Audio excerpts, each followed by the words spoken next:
Good morning. Time for another edition of our favorite segment for you and me and so many, obviously, according to how many people listen and download. Our favorite segment, Thursday Coast, with the founder of the largest online progressive community, dailycoast.com, host of the podcast, The Brief, and the founder of Civics with a Q. He told us last week about some new things Civics is going to be doing. Can't wait to hear about that. Welcome back, Marcos. How are you, buddy? Doing good. Thank you so much. Good to have you. You have written in the past few hours about what's taking place at Daily Coast. Some Mhm. changes are being made. The market is changing, is it not? Yeah, I mean, it's a tough time to be in media. Obviously, you know this, Mark. You heard of you're in media. we we all know this, and I'm not laughing because it's funny. I'm laughing because it's so heavy and hard and difficult that sometimes that's the only way to sort of relieve some of that pressure. And Yeah, you have to laugh uh, to keep from crying. oh my freaking god, It ain't Mark. what it used to be, y'all. So there's kind of two realities, daily because I mean, the bottom line is we have to downsize our staff by about 20%, hitting all parts of the company. Um, Freaking sucks. Nobody's happy. Nobody wanted to do this, but two sort of factors have sort of conspired to make this inevitable. One is Trump was good for media. And it was really good. I mean, this is why the media covered him 24/7, right? He was good for ratings. He brought in money. He's so freaking horrible that people can't stop looking at the train wreck. And that was definitely the case for progressive media, progressive organizations.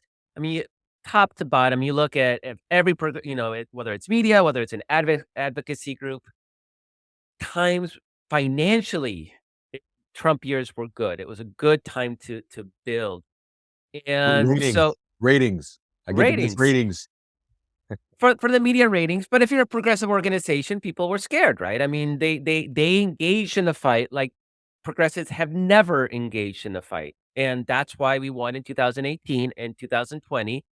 And even by extension, last year, this is all part of that sort of Trump fueled panic that he created. But the thing is, once Joe Biden won and Democrats had control of Congress, even with cinema in mention, people were able to relax a little, and I don't think that's a bad thing. I don't want anybody to think that it was unsustainable, Mark. I mean, I you most of us were up, what, doom scrolling at 2 in the morning, through the weekends.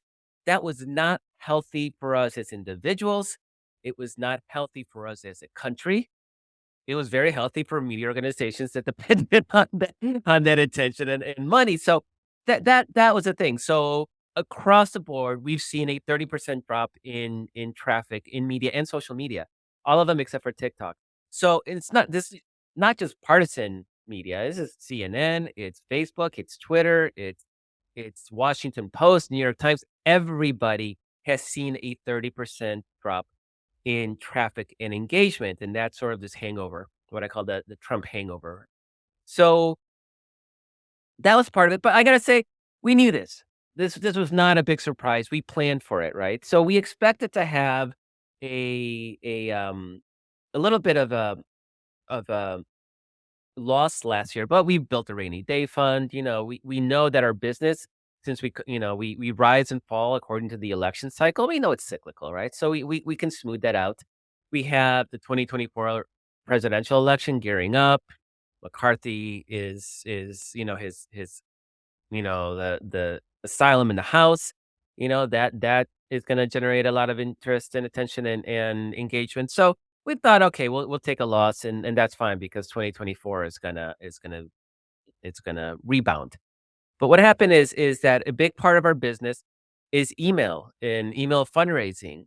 And Mark, I don't know your email inbox looks like, but everybody's, at least mine and everybody I talk to, it is an absolute disaster, right? It's just dozens of campaign solicitations, unsolicited, and there's been this rise of these new email brokers that what they do is they buy emails from losing campaigns who are just trying to pay their bills, and then they've amassed over time these email lists that are tens of millions large, and they sell those to campaigns for peanuts for and so that one, it's harmed our own email fundraising efforts, but 2, it's people are less likely to donate, their email inboxes are full and, overwhelmed, and people are turned off and angry at the endless solicitations, and this is, again, systemic. The entire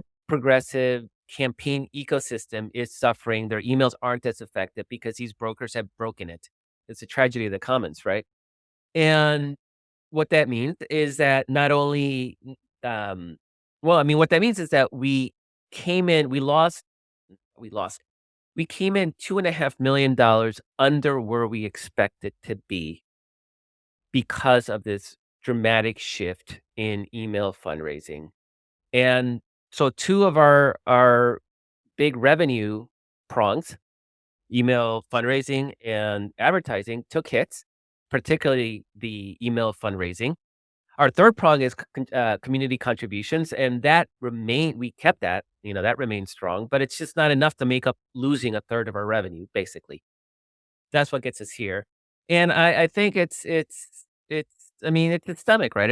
We're seeing layoffs everywhere, media is being decimated. People don't support media in the way they support other things for better or for worse. We don't wanna put up a paywall.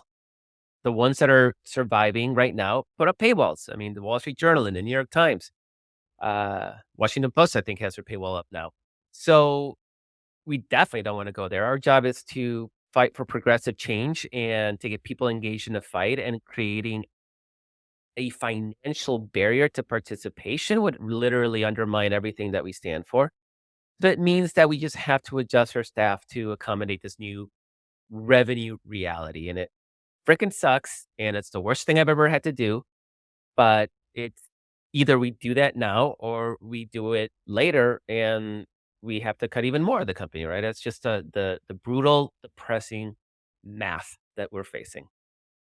In this shrinking media environment, and I'm glad we're talking about this. I don't do a paywall for anything I do, and I've been encouraged and advised to do so. Just can't do it. I've been doing journalism for over 30 years, and I haven't figured out a way to get people. I may have to. I don't know, but uh, uh, is that something we're going to have to think about, though, Marcos, as things move forward? Because, and then let me say this. We all act based on our own experiences. I don't know anybody who pays for the New York Times, Washington Post, or Wall Street Journal.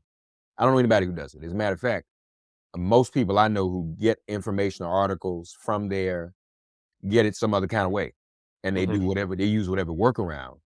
Plus, Daily Coast, Make It Plain, outfits like ours are supposed to be providing an alternative, a more objective alternative to what the Washington Post, New York Times, Wall Street Journal are providing, and we don't want to be like them either.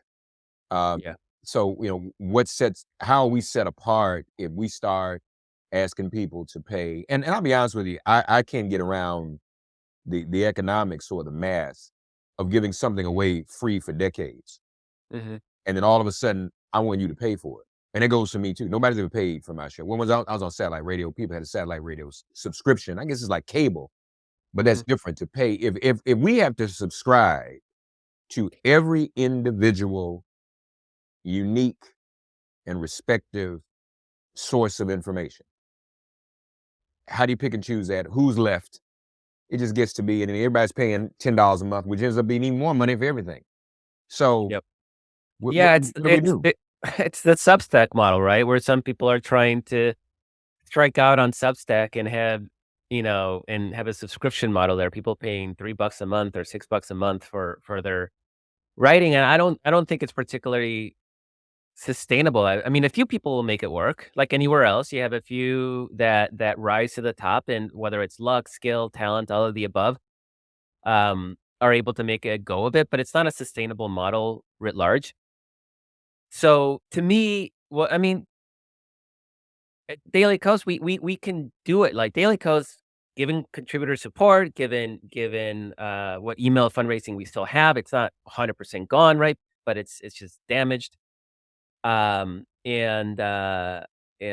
advertising, we can have a decent site, we just can't maintain the size we did. We were at 90 plus employees, which was sustainable when we had those revenue streams in full swing in Trump years. You know, good times have passed, right? And so we have to adjust. It just makes it hard to maintain a certain level. And what sucks is that people are impacted. That's the part. I wish it was just a spreadsheet and we just cross a few, columns out and, like, it's good to go, and not that easy. But that said, I think Daily Kos is in a place where we at least have some established revenue sources. A lot of progressive media does not, and we saw this with the decimation of the liberal blogosphere back in the day, because conservatives, they will that's the answer, Mark. I mean, the answer, you want the answer is our big donors don't fund media. They don't think it's important, or they think that the New York Times and NPR are liberal media, and they are not liberal media. Conservatives will never stop funding the next media organization. You think they have it all. Oh, they already have Fox News, and they already have AM radio, and they already have the Washington Examiner and the National Review and the Weekly Standard. Oh, but why not? Let's add Ben Shapiro to the pile. Let's add, let's the Daily Caller to the pile. I mean, there's Newsmax, ONN. Like, there's always they're always adding and creating conservative media, and we certainly don't see that on our side. Daily Kos certainly hasn't. And um, it's a major failing in the progressive ecosystem. And I think a lot of it is just this whole perception that the New York Times is liberal. So therefore we don't need partisan media. And it's a miscalculation. And it kind of screws up, because we see the impact that their media ecosystem has on the political process. We see it. Everybody sees it. And that's one of the failings of our side, because the right got it. They financed their media, they sustain it. You're right. That's just something we didn't do. We know the history of Air America, the myriad of startups I was involved in to bring progressive radio to the airways to compete with the likes of Rush Limbaugh. Never got off the ground. Um, and other than Al Franken having his own show now, just even in terms of the party and its leadership, it's almost impossible. And I bet this is true for your reporters at Daily Kos. It is practically impossible for a progressive media outlet to arrange, schedule, and host an interview with a Democratic U.S. Senator. It is Yeah. almost impossible, because now the other side, they send their people out. They get it. I'm gonna go on Fox. I'm gonna go on News. I'm gonna go on these other things. Yep. But and I've been invited to meetings with Senate staffs, with the Senate in the room. Oh, it's so good to see you, Senator. So Reverend Thompson. Oh, we love you. Won't appear Mhm. on to have a conversation. So it's not just the money; it's the lack of prioritization of Yeah. now we can the Net Roots Nation. You get people to come that once a year thing. That's fine. I'm Mhm. not knocking people who organize that. I'm not people that's an accomplishment. But when was the last time there was a direct quote from a U.S. senator on the part of a journalist in Daily Kos on this show, anywhere else? So we just don't support it like we should. I just want to put that out there. Now, Mhm. um, you're right. It is unfortunate, and folks, this is the landscape. This is what we're dealing with. But continue to support Daily Kos and all of us other folk out there who are trying to do that. We're just two on here right now. There are many others. Yeah, I wanna make Trying sure to- that's clear.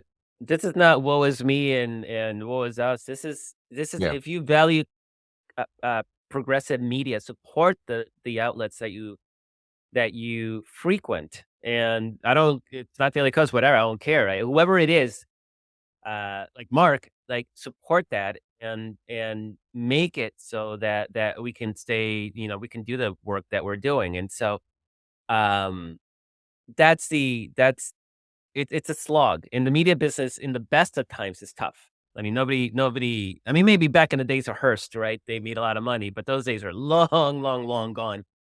So it's imperative, I think, that people really support those outlets that they value because you can't don't take them for granted. That's what I'm saying. Don't take them for granted. And honestly, the big folks, you all who are now charging the big names in the fourth estate, a lot of this is their fault because when the internet broke through, they decided to give away their product for free, and it devalued um, the profession. Salaries got less, jobs went away, people were forced to create their own media. I mean, and now anybody's a journalist. Some of us I went to school. I have a degree in journalism, but what does that mean today? Because everybody's kind of forced to do their own thing. And then one other point I want to make in terms of the way outreach is made, we don't control any algorithms either. So you can do your very best in terms of putting some information out there. But if Elon Musk decides that nobody's going to see Daily Coast's tweets or make it plains or someone else's, I'm not saying he's literally sitting in his office. Well, I think he has done that a couple times, sitting in his office. Eh, But yeah. the algorithms themselves, even before he got there, were discriminatory, and even the social media companies, they're looking for some money now. So what they do is they'll say, "Well, we're gonna let this be posted and be viewed so many times this time." And then when you notice, you all try this at home. Post something, everybody sees it. Post something else again in a few days. Look at how the number goes down. You wonder, why is my number going down? I had want the big numbers I had. The number's going down because they want to incentivize you to pay to boost the post. Mhm. Okay, so none, and I'm not talking about it just happens all. Just do it for yourself. Try it out. You'll see what happens. Something I posted today might get 1,000 views. Post something tomorrow, 300. I'm wondering, is it me?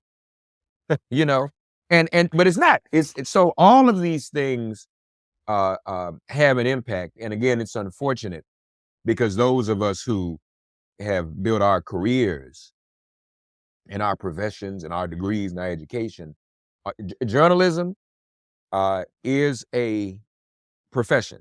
It literally is. I mean, there's an art and a science to it.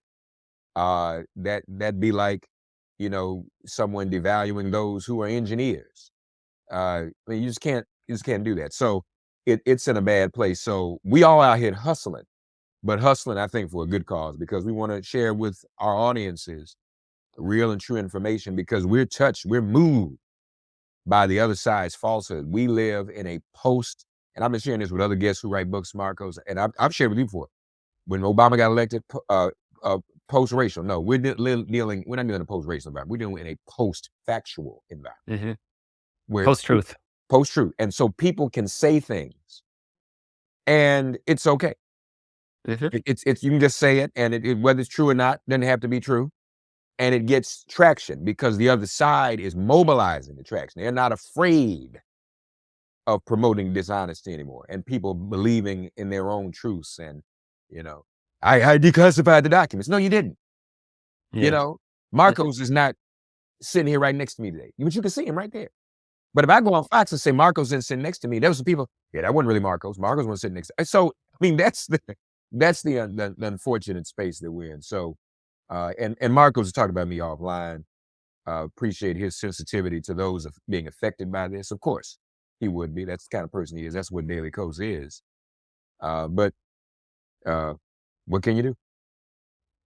Yeah, Mark, I'm gonna send you I'm gonna send you this link, and maybe you can share with your crew, and I think you'll enjoy it too. It's by Cory Doctorow, who's a author and, technologist, and, he wrote a post called "The Shitification of TikTok," I believe. And basically, it goes through how every social media outlet starts off open, so everybody can participate and you're following people. And so you're on Facebook, the things you follow is what you see. Or in Instagram, you follow people and you get who you follow. And eventually these social media outlets, inevitably, every single one of them realizes that there's not enough money to be made into it. So they gotta start putting stuff into that feed, okay? So at first it's ads, whatever. Nobody you're used to ads. Ads are everywhere. But then they realize that's not good enough. So they start messing with, like you were talking about, the algorithm. And in fact, Elon Musk just did it with Twitter, where people are not seeing the accounts they're following. They're seeing what Twitter thinks you should be looking at. And it's random shit. And so you're having progressives that have all this right wing bullshit, right? Yeah. I sincerely doubt that the conservatives are seeing my post and yours showing up on their feed. This is Elon Musk we're talking about, but they all do it. And Instagram's the same way. I, Instagram was my way to see pictures from my friends and family, and now I get all sorts of crap and video. Like I don't want this crap. I want to see my friends and my family. Is that too hard? They can't do that, and so it basically what happens is people start getting frustrated. They tap out. The numbers go south. They get more desperate and they get more aggressive and messing with the algorithm and they become shit. Like that's and it's actually now happening with TikTok, where they claim, I mean, they are artificially boosting, this just came out, certain accounts to make it seem that anybody can get a lot of viewers and followers on TikTok when it's all being gamed to create this idea. What Corey does is he compares it to the carnival where they let one person win the big teddy bear in one of those games. And the carny games are all rigged. You're not going to win the big teddy bear, but they let one person win it. So that person walks around with this big ass teddy bear, lets everybody else think that they also can win that teddy bear.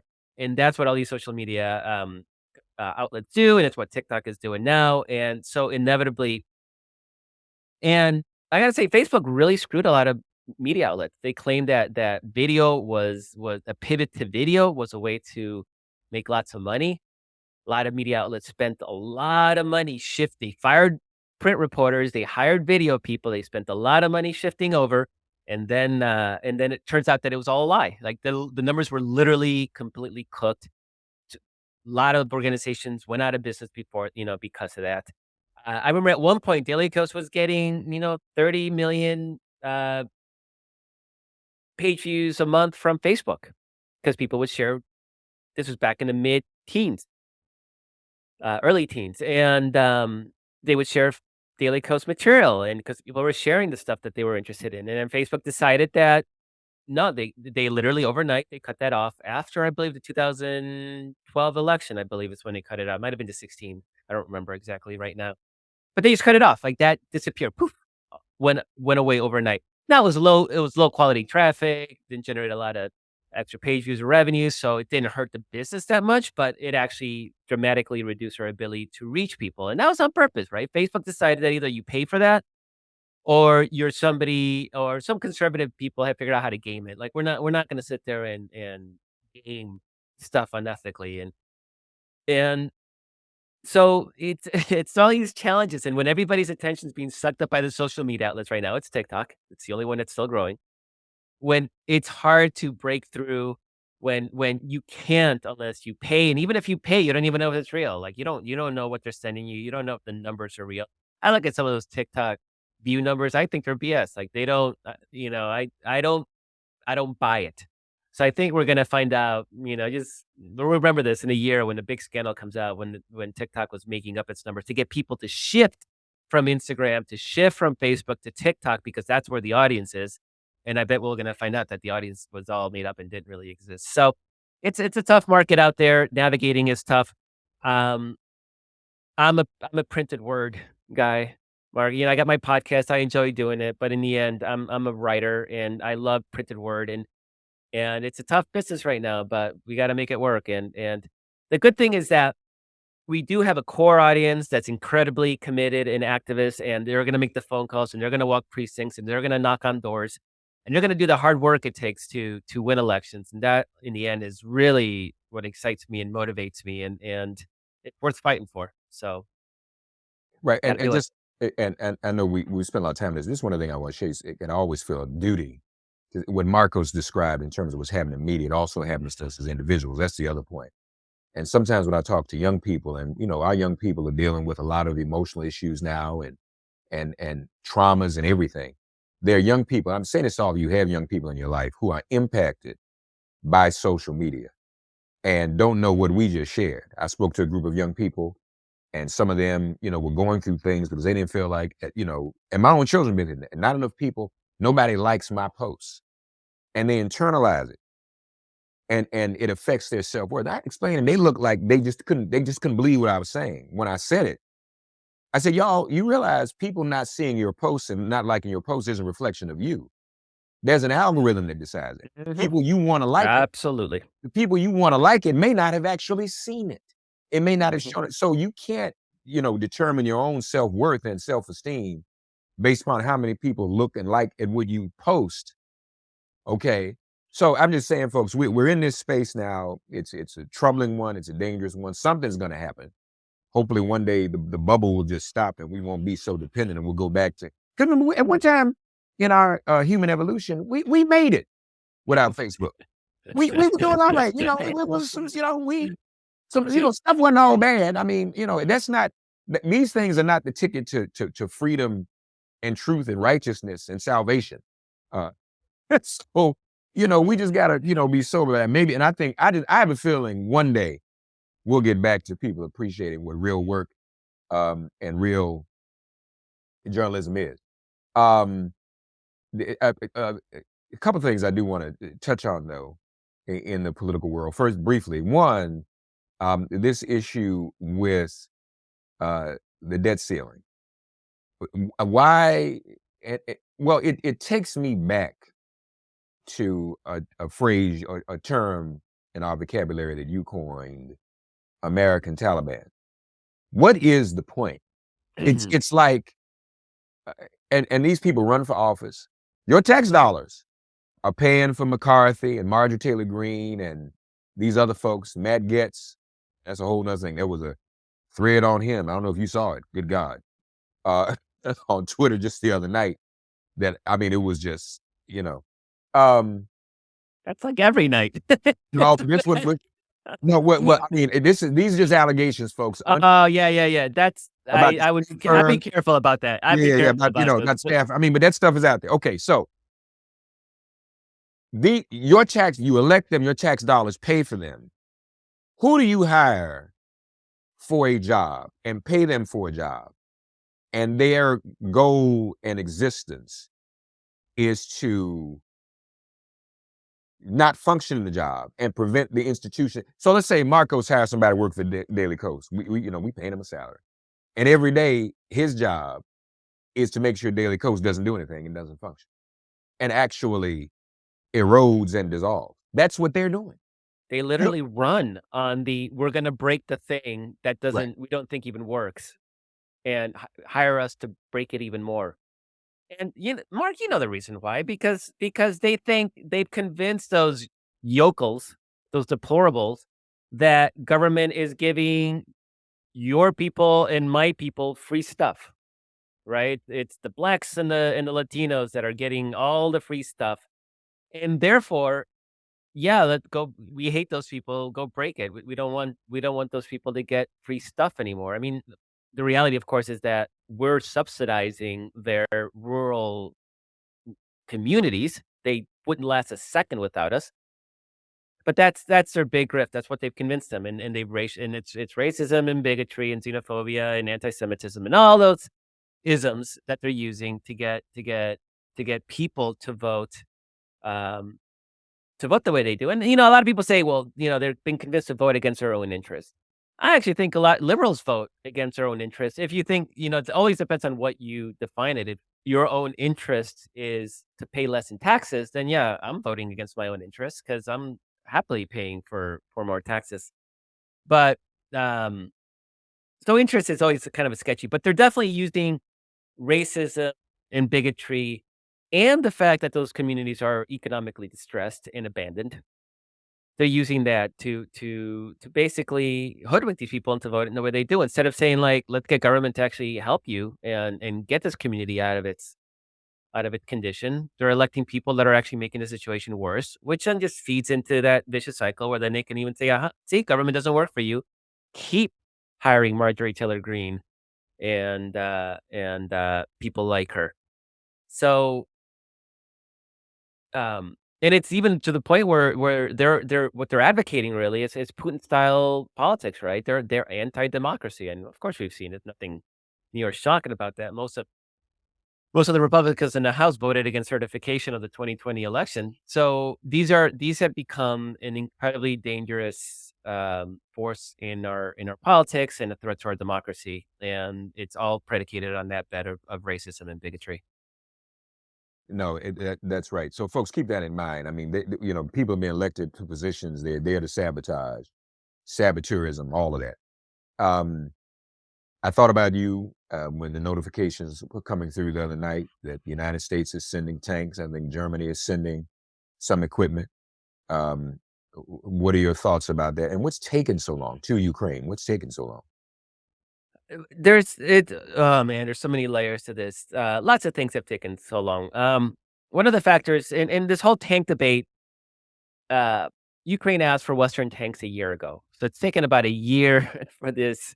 Not quite, it was 10 months ago, but it's taken a while to get there. And there's there's there's 2 major factors. One of them is political, is this idea that this would be it would escalate the conflict, and it's taken this long for the West to finally realize that Russia's murdering hundreds of Ukrainians every single day. There's no more escalation. How can you escalate when they're literally sending massive rockets into apartment buildings to kill people for no other reason than a temper tantrum? And I'm not that's not even partisan, that's literally what they're trying. They're trying to make life so miserable for Ukrainian citizens that they surrender just to stop the misery. Because they can't win on a military battlefield. Their military is a piece of crap, and, they can't win militarily, so they're trying to it's a temper tantrum, it's a Putin temper tantrum. So that's a big part of it. But the probably the bigger part, and the one that people really don't want to talk about, the supporters of Ukraine, and because it's not convenient, is that logistically it's hard. A a tank is required, I think we talked about this really early on. My unit, I was rocket artillery. I was MLRS, which has been a big game changer in Ukraine. So my MLRS unit had 9 launchers. In those 9 launchers, you had a crew of 3 in each one. So you had 27 people that actually pressed a button that fired something. To support those 27 people, our battery was 300 soldiers. So it is incredible. It's fuel, it's ammo, it's medics, it's parts and supplies, it's the armory, it's maintenance, it's chemical, nuclear, biological warfare people, it's reconnaissance, it's what I did, which was command and control, like, there is so much that goes into supporting a unit, and a tank is the most logistically heavy, difficult part of any land force. I mean, aircraft and Navy ships obviously are another level, right? But in a land force, the tank is the most logistically heavy. An Abrams tank, the American tank, it gets 3 gallons per mile, not 3 miles per gallon, which would be horrendous enough. 3 gallons per mile. That's how much gas a M1 Abrams uses. Now imagine trying to move this tank. And here's the funny thing, it uses that gas whether it's moving or not. So you can't even idle it. It is the second you and it's a jet turbine engine. The second you crank that sucker up, it's burning, a gallon every couple, a minute or 2. And so you need massive supply of gas, and it's a jet turbine. So while you can use diesel in it, it's even less efficient if you're using diesel. You actually need to use a kind of jet fuel. So now you have a different kind of fuel in the battlefield.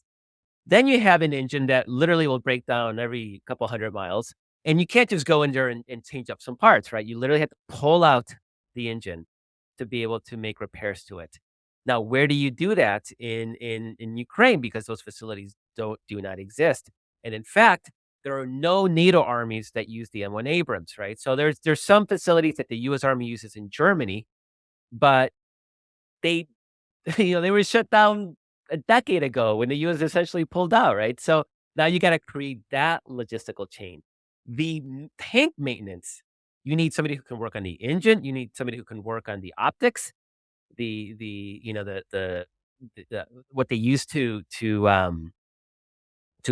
target laser designators, things like that. People think, "Oh, it's anybody can learn how to drive and shoot a tank." Yeah, yeah, that's the easy part. That's the easy part.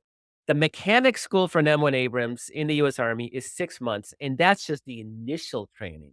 Then you go to your unit and you spend years mastering the craft with people who already have years of their own experience teaching you how to do stuff.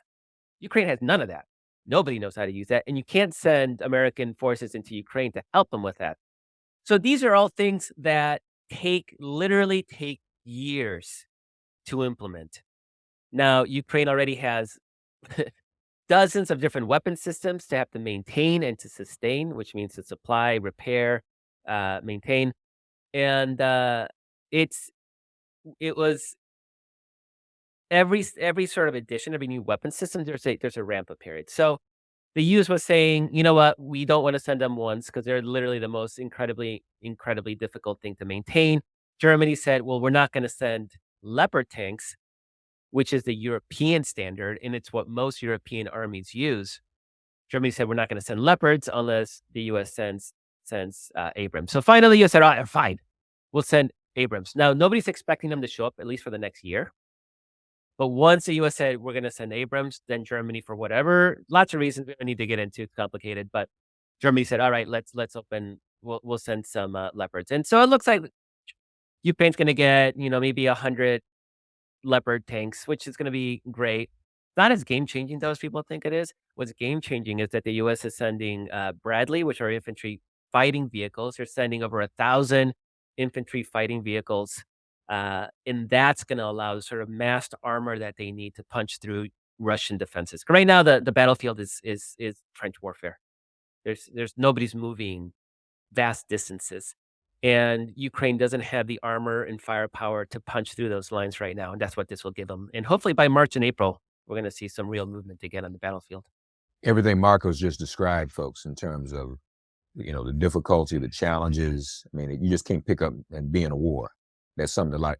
But everything he described that Ukraine is dealing with, Russia's dealing with the same thing, which makes it even more ridiculous. And they're probably less organized. Oh, even worse because they're Eh, under sanction. They don't Yeah, have the yeah. supplies to build the stuff. Uh, and this is what I like about the M1. It's not that it's gonna have immediate battlefield impact, because it won't. What it does is it signals to Putin that the West is not losing interest in supporting Ukraine, and that while Russia's military is getting degraded by the day and they're running out of armor, they're doing these, like, bonsai attacks. It's crazy. It's just mass infantry, no armor support, no artillery. They're just getting massacred on field, but they're doing these massed infantry attacks. It's gruesome. The videos are gruesome. Um, while they're running out of armor, Ukraine's is only gonna get better over the next year, and that's a signal to hopefully to Putin, if not Putin, maybe his military or some of these oligarchs, that maybe it's time to cut their losses because things aren't gonna get better. The West is not losing interest, and Ukraine's only gonna get stronger. Folks, again, back to our original point, and then I'll let y'all go for the day.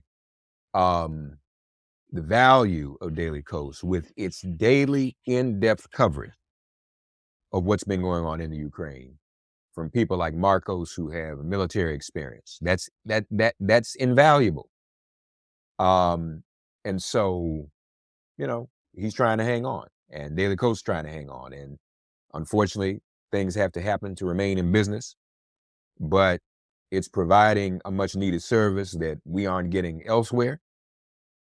And, with the shrinking uh, media objective and credible media environment that we're in, it's all that more valuable. So folks, keep that in mind, dailycoast.com. Thank you so Thank, much, Mark. thanks as Appreciate always, you. buddy. No, appreciate you too. Thank you, man.